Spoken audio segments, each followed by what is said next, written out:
اس وقت کالجوں یونیورسٹیوں میں لوگ دھڑا دھڑ دیری ہو رہے ہیں، کوئی قادیانی ہو رہا ہے، کوئی ہے، یا پتہ نہیں کیا کیا بلائیں پیدا ہو گئی، اور ہمیں احساس شعور ہی نہیں کہ کالجوں یونیورسٹیوں میں ہمارے بھائی بیٹے وہ تو کافر ہو گئے. بس کافر کا لفظ نہیں بولتے، لیکن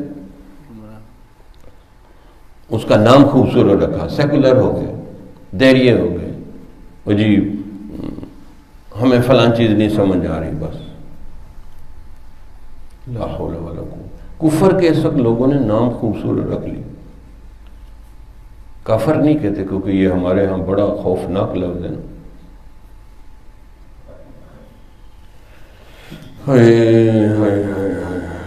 کوئی اہل دل ہو کہ فسانہ محبت، میں اسے سنا کے روؤں وہ مجھے سنا کے روئے. کس سے مانگے کہاں جائے، کس سے کہیں